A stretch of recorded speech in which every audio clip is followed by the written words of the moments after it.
Heart attack को prevent कर सकते हैं। सर आपको मेरा प्रणाम और स्वागत है। सर ट्रंकल ओबेसिटी कहते हैं जो लोगों का पेट बाहर निकला जी। होता है। हमने आपके साथ इससे पहले हार्ट अटैक के बारे में बहुत से वीडियोस बनाए हैं जिनमें आपने बताया था कि बाहर निकला हुआ पेट हार्ट अटैक का कारण बनता है। लेकिन आप सबसे पहले ये बताइए कि ये ट्रंकल ओबेसिटी है, इसका कारण क्या है जो लोगों का पेट बाहर निकल जाता है। तो पहले तो आपको ये बताएंगे कि ट्रंकल ओबेसिटी क्या है। हम्म। तो पहली चीज तो ये जानिए कि ये नई बीमारी है। आज से 40 साल पहले जब हम विद्यार्थी थे, स्कूल में कॉलेज में ये चीज नहीं देखी हाँ जाती थी। जी। और कुछ लोग मैंने देखा है वो जिनके ये जरा सा यहाँ मोटापा आया होता है, वो अपने आप को मोटा भी नहीं गिनते। हाँ। अच्छा, दूसरी प्रॉब्लम क्या है कि स्टडीज करी गई जो वेस्ट की, हम्म। उनको इंडिया में रेप्लिकेट किया गया। तो उन्होंने कहा बीएमआई देखेंगे, बॉडी मास इंडेक्स। हाँ। तो पता लगा कि इंडियंस का बॉडी मास इंडेक्स तो नॉर्मल होता है, हाँ। लेकिन मोटापे की सारी प्रॉब्लम हो रही है। तो उन्होंने ये पाया कि एक खास तरह का मोटापा, एक खास तरह का फैट जो एक खास जगह पे जाके जमता है, वो बहुत ज्यादा हानिकारक है। हम्म। तो उसको ट्रंक कहते हैं। ट्रंक कहते हैं mid part of the body. नीचे तो टांगे हो गई, हाँ ऊपर जी। छाती हो गई, ये बीच का जो मध्य भाग है इसको ट्रंक कहते हैं, ट्रंकल। तो यहाँ पर जो मोटापा जमता है, जो चर्बी जमती है, जो खासकर मर्दों में आगे की तरफ आती है, औरतों में पीछे की तरफ जाती है, ये बड़ी हानिकारक है। तो सबसे पहली चीज तो ये है कि आपको है या नहीं आपको जानना है। हाँ। तो मैं आपको बड़े साधारण 2-3 तरीके बता देता हूँ। हम्म। आप एक इंची टेप लीजिए और अपनी नाभि के चारों ओर उस इंची टेप को घुमा लीजिए और नाप लीजिए कितनी है आपकी circumference. 33 inch, 34 inch, 35 inch, 36 inch, जो भी। उसके बाद उसी को अपने हिप्स पे ले जाइए और नाप लीजिए। अगर आपकी कमर जो है वो आपके हिप की सरकमफेरेंस से ज्यादा है तो आपको ट्रंकल ओबेसिटी है। मतलब अगर हमारा ये पेट वाला हिस्सा कमर वाला हिप्स से ज्यादा है तो ट्रंकल ओबेसिटी है। तो अब आप इंची टेप भी ना हो तो हम और भी साधारण बता देते हैं आपको। आप सुबह स्नान कीजिए, अंडरवेयर पहन के बाथरूम में शीशे का खड़े हो जाइए साइडवेज। अगर आपका पेट आपकी छाती के आगे आ रहा है तो आपको ट्रंकल ओबेसिटी है। ठीक है। तो ये जो ट्रंकल ओबेसिटी है, आप ओवरऑल देखो तो आदमी मोटा नहीं है। हाँ। ओवरऑल शायद पतला, पतले पतली हाथ होंगे, पतली पतली टांग होंगे, लेकिन यहाँ पे जरा सा ही है। ये बहुत खतरनाक है। ये बहुत ही खतरनाक कंडीशन है। मैं तो ये भी कहूंगा कि जो ओवरऑल मोटा है उसके कंपैरिजन में इस मोटे को प्रॉब्लम हार्ट अटैक की ज्यादा है। अच्छा। जी। तो देखिए, आपके साथ दो बड़ी दिलचस्प स्टडीज की बात करते हम्म। हैं। एक स्टडी का नाम है इंटर हार्ट स्टडी, और एक जो है स्वीडन की स्टडी थी। हाँ जी। तो जो पहले आपको बताते हैं स्वीडन की स्टडी के स्वीडन बारे की में। स्टडी। तो उन्होंने ये जानने की कोशिश करी कि ऐसा क्या है, मोटापे का हार्ट अटैक से क्या संबंध है। तो उन्होंने 25,000 लोग एनरोल किए और उनको 5 में विभाजित कर दिया। कम मोटापा, थोड़ा ज्यादा मोटापा, मीडियम मोटापा, खूब मोटापा और जबरदस्त मोटापा। हाँ। और 5 में डिवाइड करके उन्होंने उसको 4 साल तक देखा। हम्म। ये वो मरीज हैं जिनको एक हार्ट अटैक पहले हो हो चुका था। चुका था। तो उन्होंने क्या पाया कि जितना ज्यादा मोटापा था हम्म। ट्रंक के अराउंड, उतना ही ज्यादा दूसरे हार्ट अटैक होने का उनका चांस था। तो उन्होंने पाया कि सेकंड हार्ट अटैक के बाद सेकंड हार्ट अटैक होने का एक बहुत बड़ा रिस्क फैक्टर आपका ट्रंकल ओबेसिटी ट्रंकल है। ओबेसिटी है। तो इसको कम करना जरूरी है। और ये भी पाया कि जिनमें जितनी ज्यादा ट्रंकल ओबेसिटी, पहला हार्ट अटैक भी उन्हीं में ज्यादा हुआ था। अच्छा, दूसरी स्टडी थी इंटर हार्ट स्टडी। इसका वो मुझे दिलचस्प इसलिए लगती है कि उसमें 10,000 मरीज हिंदुस्तान के भी थे, भारतवर्ष के। तो उसमें ये पाया गया, जो एग्जैक्टली मैं आपको बता रहा हूँ, वेस्ट हिप रेशो जो आपने यहाँ मेजर किया ना, इसको वेस्ट कहते हैं, और जो नीचे भी गया उसको हिप कहते हैं। जिसमें इसकी रेशो जितनी ज्यादा थी उसके हार्ट अटैक होने का चांस उतना ज्यादा था। तो उन्होंने जो 9 मेजर रिस्क फैक्टर बताए हार्ट अटैक के इंडियंस में, उसमें वेस्ट हिप रेशो को एक इंडिपेंडेंट रिस्क फैक्टर बताया। अच्छा। तो अगर आपकी वेस्ट हिप रेशो ज्यादा है, ट्रंकल ओबेसिटी है, थोड़ा सा मोटापा आगे आ रहा है, तो आपका हार्ट अटैक होने का चांस ज्यादा है। उसी को कम करना है। अब आप पूछोगे भाई जरा सा फैट यहाँ पे पड़ा है, इसका क्या है। हम लोग कहते हैं भाई ये तो तंदुरुस्ती की हाँ मतलब लोग कहते थे अमीरी की निशानी है, खाते खाते पीते पीते घट गए हैं। हैं। हाँ, तो इसका नुकसान ये है कि ये जो पड़ी पड़ी चर्बी जमी होती है, ये पड़ने के बाद अंदर ये सड़ती भी है, और सड़ने के बाद ये कई तरह के रासायनिक केमिकल पदार्थों को निकालती है, जिन्हें हम कीमोकाइंस कहते हैं, एडिपोनेक्टिन एक है, लेप्टिन एक है, एंजियोटेंसिन एक है, ऐसे कई हार्मोन निकलते हैं, ऐसे कई एंजाइम्स निकलते हैं, ऐसे इन्फ्लेमेटरी केमिकल्स निकलते हैं, उनको आई इंटरल्यूकिन 1, इंटरल्यूकिन 6, TNF अल्फा कहते हैं। तो ये केवल एक जो मोटापा है ये एक इनर्ट ऐसा कैसे यहाँ बैठा नहीं हुआ है, ये हजारों तरह के केमिकल पदार्थ प्रोड्यूस कर रहा है जो बॉडी में जाके इंसुलिन रेजिस्टेंस करते हैं, इन्फ्लेमेशन करते हैं, एंडोथेलियल डिस्फंक्शन करते हैं, जिससे आपको फिर कोलेस्ट्रॉल की, ब्लड प्रेशर की, डायबिटीज की, हार्ट अटैक की, स्ट्रोक की और कैंसर की बीमारियां होती हैं। तो जरा सा जो फैट है ये एक फैक्ट्री है उन केमिकल्स की जो शरीर में इन्फ्लेमेशन कर रहे हैं और बाद में ये सारी बीमारियां कर रहे हैं। तो देखिए जो आप कारण ढूंढें, मूल कारण ढूंढें, तो इन सब के पीछे, डायबिटीज के पीछे, ब्लड प्रेशर के पीछे, कोलेस्ट्रॉल के पीछे, हार्ट अटैक के पीछे, स्ट्रोक के पीछे, कैंसर के पीछे ये कल्प्रिट बैठा हुआ। ये एक ट्रंकल ओबेसिटी वाला आपका बढ़ा हुआ बिल्कुल पेट। बिल्कुल तो बिल्कुल। मतलब सर एक तरीके से देखा जाए तो ऐसी तो कोई बीमारी नहीं है जो इसकी वजह से ना हो सकती हो। तो ऐसी कोई बीमारी है भी नहीं जो 80% लोगों में ना हो। हाँ आप जी। देख लीजिए आज 80% लोग जो 50 से 60 साल की उम्र में है उनको या तो कोलेस्ट्रॉल है, या डायबिटीज है, या ब्लड प्रेशर है, या हार्ट अटैक है, या स्ट्रोक है, या कैंसर है। और अब तो ये सब 25-30 साल वालों को भी होने लगी है। क्योंकि अब जो पहले मोटापा जो आता था जाकर के 50, 60, 70 साल की उम्र में, आज वही मोटापा 20, 30, 40 साल की उम्र में आ रहा है। हाँ, और सर इसमें ये भी है कि मतलब अब तक हमें लगता था कि जो इंसान दिखने में बहुत मोटा है वही अनहेल्दी है या उसी में हार्ट अटैक के चांसेस है। लेकिन अब तो ये भी हो गया है कि भले वो आपको कितना स्लिम ट्रिम दिख जाए, लेकिन अगर उसका पेट निकला हुआ है तो वो भी उससे ज्यादा अनहेल्दी है। बिल्कुल, यही तो प्रॉब्लम है, लोग रियलाइज नहीं कर रहे हैं और उसको कम करना बहुत जरूरी है। तो सर हमारा पेट यानी ट्रंकल ओबेसिटी, पेट के आसपास जमी हुई चर्बी, इसका कोलेस्ट्रॉल और ट्राइग्लिसराइड से क्या लेना देना है? देखिए मैंने कहा ना ये फैक्ट्री है। हाँ जी। इस फैक्ट्री में मैंने आपको बताया ऐसे पदार्थ बन रहे हैं, हम्म, हार्मोन, हम्म, एंजाइम, हम्म, इन्फ्लेमेटरी केमिकल्स, कीमोकाइंस, ये सारे शरीर में जा रहे हैं हम्म, और जाने के बाद ये शरीर में 3 तरह की प्रॉब्लम क्रिएट कर रहे हैं। हम्म, पहली चीज तो सूजन कर रहे हैं, इन्फ्लेमेशन। हाँ जी। दूसरी चीज इंसुलिन रेजिस्टेंस बढ़ा रहे हैं और तीसरी चीज जो आपके जो नसों के अंदर की लाइनिंग है एंडोथेलियम, उसको डैमेज कर रहे हैं। हाँ। वो लाइनिंग डैमेज हो जाती है तो कोलेस्ट्रॉल अंदर चला जाता है, डिपॉजिट हो जाता है, ब्लॉकेज बन जाती है, हार्ट अटैक हो जाता है। तो यहाँ से सब शुरू हो रहा है, इसी फैक्ट्री से निकल निकल के माल सारे शरीर में जा रहा है, खून के द्वारा शरीर के सारे अंगों में जा रहा है और परेशानी कर रहा है। इसलिए सर जैसे मैं बहुत से आयुर्वेदिक डॉक्टर्स के साथ वीडियो बनाता हूँ, तो आयुर्वेद में कहा गया है कि हमारी सभी बीमारियों की जड़ हमारा पेट है। और वो कहते हैं ना आयुर्वेद में कि हमारे शरीर में सप्त धातुएं होती है, रस, रक्त, मांस, मेद, अस्थि, मज्जा, शुक्र। तो वो कहते हैं ना कि इस पेट से सबसे पहले रस बनता है, उसके बाद खून बनता है, फिर मांस बनता है। तो मतलब ये सारी चीजें दूषित हो रही है, तो वो भी वहां पे भी सेम एक आइडियोलॉजी चलती है कि ये बीमारियों का कारण बन रहा है। तो इसलिए हम कह सकते हैं कि पेट की वजह से ही सब कुछ है। तो अगर हमारा गट अनहेल्दी है तो हमारी पूरी बॉडी अनहेल्दी रहेगी और ये पेट भी तभी निकलता है। तो सर ये तो इतनी प्रॉब्लम क्रिएट करता है, सॉल्यूशन क्या है फिर? कैसे इस ट्रंकल ओबेसिटी यानी इस पेट के आसपास जमी हुई चर्बी को कम किया जाए? तो देखिए इस बारे में हम बात करते हैं लाइफस्टाइल की। तो आपने हाँ आयुर्वेद की बात करी तो मैं आपको बताऊं, मेरा आयुर्वेद के बारे में ज्यादा ज्ञान नहीं है, बहुत जी थोड़ा ज्ञान है जो सुन सुन के मिला है। जी। तो वो ये है कि देखिए मेरे बड़े अच्छे मित्र थे डॉक्टर वैलियातन, जिन्होंने बांग भट्ट का इंग्लिश में ट्रांसलेशन हाँ किया जी। संस्कृत से। तो मुझे कह रहे थे कि 75% जो उसमें वो है सूत्र हैं, श्लोक हैं, 75% वांग भट्ट में वो लाइफस्टाइल पे है, लाइफ स्टाइल है। केवल 25% जो है दवाइयों पे है।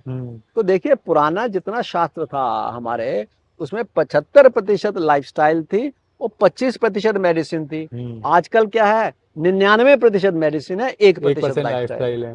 तो ये लाइफस्टाइल का हमारे किस तरह से नियंत्रित, नियमित, संतुलित लाइफ लीड करी जाए, इस पे तो हमारा हजारों साल का शोध है, हाँ जी। हजारों साल का शोध है।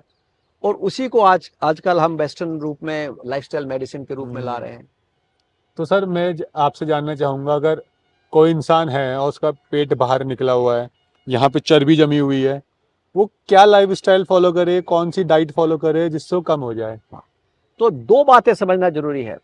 पहली चीज तो ये जो कि डिप्रेसिंग है, वो ये कि ये जो ट्रंक में ओबेसिटी आ जाती है, इसको जाने में सालों लग जाते हैं, बहुत देर से जाती है। लेकिन आप लाइफस्टाइल चेंज कर दें तो इससे जो निकलने वाले केमिकल पदार्थ हैं जो नुकसान कर रहे हैं वो बहुत जल्दी खत्म हो जाते खत्म हैं। हो जाएंगे। तो फायदा बहुत जल्दी होता है। कॉस्मेटिकली आपका शरीर अच्छा ना लगे, अंदर से अंदरूनी तरीके से आप अपने आप को स्वस्थ और स्वच्छ करना शुरू कर देते हैं। तो बात सारी आकर के लाइफस्टाइल पे आती है। और लाइफस्टाइल के बारे में बार बार हम वही कहते हैं, dash, dash, D for diet, A for activity, S से हम कहते हैं stress management, sleep, social interaction, spirituality. वो एच से आपकी हैबिट्स, आपके एडिक्शंस, आपकी स्मोकिंग, आपके अल्कोहल। इन 7 चीजों को 7 पिलर्स ऑफ लाइफस्टाइल कहते हैं हम इनको। आप ऑप्टिमाइज कर लें, ठीक कर लें, तो ये ठीक हो जाती है और उसके प्रभाव चला जाता है। सो सर मैं इसमें आपसे थोड़ा और डिटेल चाहूंगा, क्योंकि क्या होता है ना कि ये वीडियो भले हमने ट्रंकल ओबेसिटी या पेट की चर्बी को हार्ट से कनेक्ट करके बनाया है, लेकिन इसमें बहुत से लोग ऐसे होंगे जो मोटापे से परेशान हैं और जिन्होंने हमारे पहले के वीडियोस नहीं देखे होंगे। तो आप एक बार डिटेल में बता दीजिए, ये जिस डैश को आप लोगों को बताते हैं उसको एक बार एक्सप्लेन कर दीजिए, ताकि इस वीडियो में आए हुए नए लोगों को वो बात समझ में आए। ठीक है, उससे पहले हम 2 बात करेंगे। एक अब मेरी जीवन की फिलॉसफी है, जी। मैं आपसे शेयर कर लेता हूँ। जी। वो ये है, अंग्रेजी में पहले बोलूंगा, if there ever is a simple solution to a complex problem of the life, it's usually wrong solution. तो ये मेरा गाइडिंग प्रिंसिपल है मेरी लाइफ का। जी। अगर कोई बहुत ही कॉम्प्लेक्स, आपके बहुत ही जटिली आपकी मुश्किल है, आपको लगे कि उसका एक साधारण सा आंसर मिल जाए, एक जादू की तरह, मैजिक की तरह, पोशन की तरह, और वो प्रॉब्लम चली जाएगी, ये मिथ्या है, ऐसा नहीं होता है। तो देखिए, ये जितनी भी बीमारियां हैं, चाहे वो मोटापा हो, डायबिटीज हो, कोलेस्ट्रॉल हो, ब्लड प्रेशर हो, हार्ट अटैक हो, स्ट्रोक हो, हमारे स्वामी जी कहते हैं ये बीमारियां अनेक, इलाज एक। कारण आप कुछ ढूंढ लो भाई, ब्लड प्रेशर का कारण आप जाओ, ये कार्डियोलॉजिस्ट ये बता देगा। हार्ट अटैक का कारण वो बता देगा। आप न्यूरोलॉजिस्ट के पास गए, उसने स्ट्रोक का कारण ये बता दिया। आप डायबिटोलॉजिस्ट के पास गए, उसने डायबिटीज का कारण ये बता दिया। ये सब कारण कारण कारण बता रहे हैं, महाकारण तो कोई नहीं बता रहा। हाँ। इस कारण का महाकारण है आपकी लाइफस्टाइल, आपका रहन सहन, खान पान, सोच विचार को लाइफस्टाइल कहते हैं। तो ये लाइफस्टाइल को बदलना बहुत जरूरी है। और इसको बदलने के लिए हमने आपको डैश प्रिंसिपल बता दिया। उसके बदलने के 7 प्रिंसिपल हैं। डाइट में मैं बार बार कहता हूँ, whole grain, legume, green leafy vegetables and fruit, ये 4 अमृत जो इन्फ्लेमेशन कम करते हैं। 6 चीजें जो इन्फ्लेमेशन बढ़ाती हैं, सॉल्ट, ऑयल, शुगर, नमक, तेल, चीनी, और एनिमल फूड, डेयरी प्रोडक्ट्स और प्रोसेस फूड। ये 6 चीजें जो है बढ़ाती हैं। तो सिंपल आपको डाइट का पता लग गया। डिटेल में हम डाइट में हमने कई बार बात करी है, पिछले वीडियोस को देखिएगा। एक्टिविटी में हम कहते हैं, देखिए हमने ये पाया है अपने प्रोग्राम में हार्ट से रिलेटेड, और वो सब लाइफस्टाइल में जाता है। 2 तरह की एक्टिविटी साइंटिफिकली प्रूवन है। पहली एक्टिविटी वॉकिंग। अगर आप 7500 कदम रोज चलते हैं मॉडरेट स्पीड से, तो आपका हार्ट अटैक होने का चांस 30% कम हो जाता है। अगर रोज चलते हैं 4 से 5 किलोमीटर, 7500 फीट। हाँ जी, मतलब वो लगभग 4 से 5 किलोमीटर ही होता है सर। हाँ, वो सिंपल है। देखिए हर एक के पास आजकल ऐप है। मेरे पास हेल्थ ऐप है। इसी तरह गूगल में गूगल फिट है, उसे एक्टिवेट कर लीजिए। दिन के एंड में देख लीजिए। मैं तो शाम को रोज देखता हूँ, उसमें आज 4500 स्टेप हुए, खाने के बाद में 3000 रोज चल लेता हूँ। तो 7500 स्टेप तो रोज चलना ही चलना है। और अगर 10,000 चलेंगे तो मोटापा भी कम होगा। तो मतलब इतना फायदेमंद है सिर्फ पैदल चलना। सिर्फ पैदल चलना।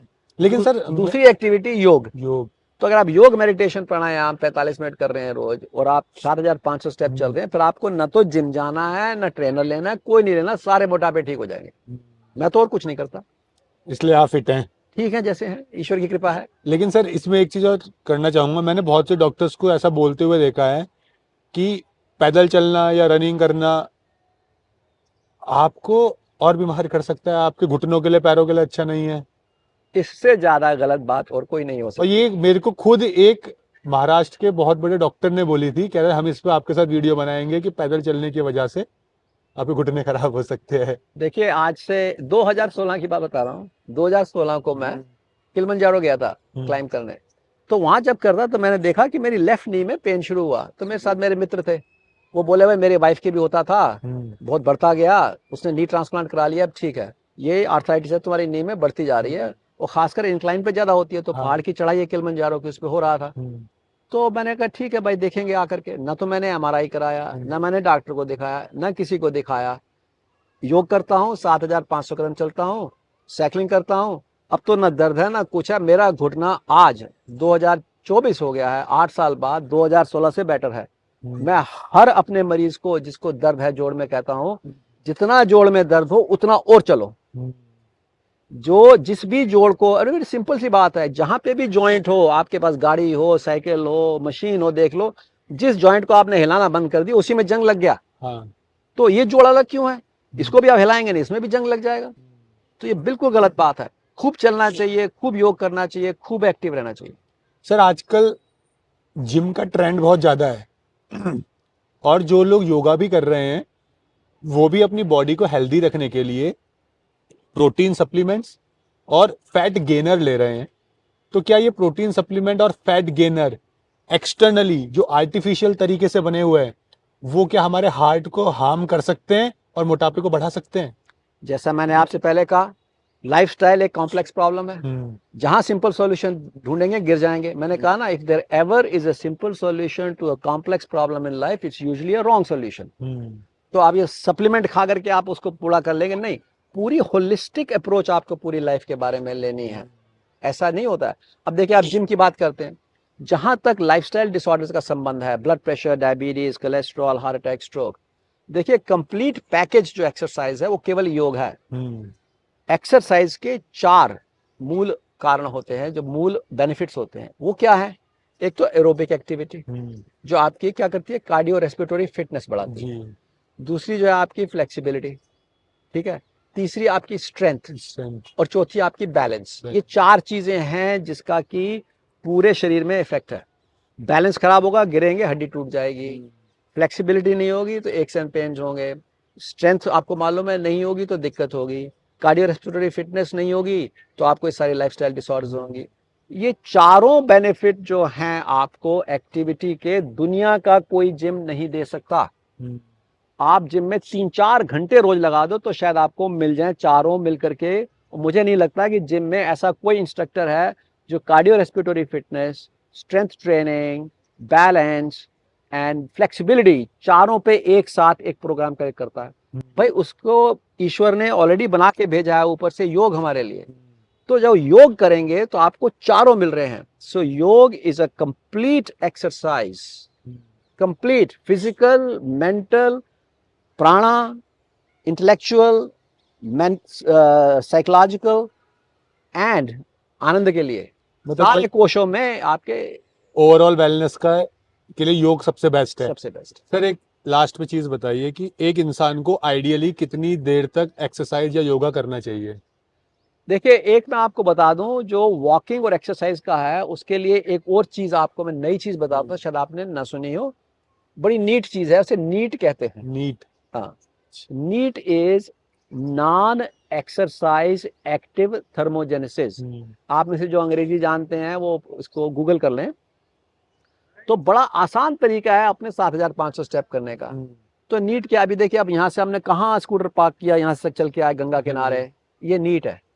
अच्छा। दूर से दूर जब आप स्कूटर पार्क करें, जब आप जाएं कहीं जिम बाजार में जाएं, दूर से दूर अपनी कार पार्क करें, ज्यादा चलें, अपना थैला खुद उठाएं। तो ये जो कदम आपने स्टोर में जाने के निकलने के किए, ये 50-100 कदम हो गए।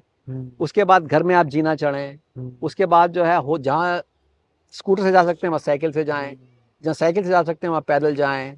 तो दिन में सारी क्रियाओं में चल के आप जो करते हैं, करते करते आप देखेंगे कि आप कम से कम 2-2.5-3 हजार स्टेप्स तो वैसे ही कर लेते हैं बिना कुछ किए। तो आपको एक्टिव होकर के शाम को या सुबह एक्सरसाइज के 4000 स्टेप करने का समय कम रह जाता है। और जैसे हम लोग मॉल में जाते हैं तो एक्सकलेटर लेने की जगह, लिफ्ट लेने की जगह सीढ़ियों से चढ़कर जाए, हाँ, तो वो एक्सरसाइजेस हमारी हो जाती है। हाँ, देखिए बड़ी सिंपल सी बात बताता हूँ मैं आपको। इसे इसे करके देखिएगा, शुरू में आपको शायद हंसी आए। हाँ। तो मैं पेशेंट्स देख रहा हूँ यहाँ पे हरिद्वार में 9:30 से लेकर के 12:30 बजे तक। तो बीच में मैं ब्रेक लेता हूँ। तो जब ब्रेक लेता हूँ पानी पीने के लिए लेता हूँ। अब आप कहेंगे पानी तो मेरी टेबल पे ही पड़ा हुआ है, लेकिन मैं उठ के बाहर चला जाता हूँ, जाकर के दूर जहाँ आश्रम का गेट है एंड होता है ना, वहां तक खेत है जहाँ, वहां तक होकर के वहां पे वापस आके रास्ते में किचन है, वहां से पानी पिया और आ गया। तो देखिए, एक तो मेरा ब्रेक हो गया, मेरी वॉक हो गई, पानी तो मैंने पीना था, पानी पी लिया, तो एकदम से स्वच्छ हो गए, स्वस्थ हो गए, माइंड फ्रेश हो गया। और मैंने जब देखता हूँ कि अपने ऑफिस से उठ करके आश्रम के गेट तक होके वापस आता हूँ, तो 800 कदम हो जाते हैं। तो दिन में 2-3 बार मैं ये करता हूँ तो 2400 कदम तो यही हो गए। इसको नीट कहते हैं। आपको अगर कुछ लेना है, पानी लेना है, तो उठ के अपनी डेस्क से दूर जाइए। आपको किसी कोलीग से बात करनी है ऑफिस में, तो उठ करके उसके पास चल के जाइए और वापस आइए। उठने बैठने में जो एक्टिविटी होती है उसमें भी आप कैलोरी लगाते हैं। तो नीट से आपकी बड़ी एक्सरसाइज हो जाती है। तो ये अपने आप में ही पर्याप्त है। मोटापा कम करने में नीट का बड़ा ही ज्यादा योगदान है। देखिए, एक लाइट हार्टेड वे में कह रहा हूँ, बुरा ना मानिएगा। देखिए, हर जो गृहिणी होती है घर में, अपने एक रामू रख लेते हैं। तो जो रामू जो खाना बनाता है, रामू ही बाजार जाता है, रामू ही सामान लाता है, वो गृहिणी वहां बैठी रहती है। जब रामू आ गया, बड़ा अच्छा रामू मिल गया, बहन जी आइए आप भी बैठिए, रामू चाय बना, रामू समोसा ला, रामू जलेबी ला, रामू यहाँ जा, रामू वहां जा। तो होता क्या है कि 3 महीने बाद पता लगा कि रामू का वजन तो 5 किलो कम हो गया, आपका 5 किलो बढ़ गया। रामू फिट हो गया, आप रामू हेल्दी फिट हो हो गए। गया, आप हेल्दी हो गए। तो आपने जो रामू अपने आराम के लिए लिया, आपने अपनी लाइफस्टाइल को बर्बाद कर लिया। आपने अपना ब्लड प्रेशर, डायबिटीज, कोलेस्ट्रॉल खराब कर लिया। और रामू को 15,000 रुपए दिए महीने के, 20,000 रुपए वो अलग दिए। तो अपने काम खुद कर रहे करिए, चलिए, उठिए, एक्टिव रहिए। जो बात मुंह से हो सकती हो उसे हाथों से करिए, जो हाथों से हो सकती है उसे टांगों से करिए। चलाते रहिए। चलाते रहिए। तो सर आपका बहुत बहुत धन्यवाद कि आपने और हेल्थ प्रॉब्लम्स की तरह ही ट्रंकल ओबेसिटी और के साथ साथ हार्ट को हेल्दी रखने के हमें इतने अच्छे इन्फॉर्मेशन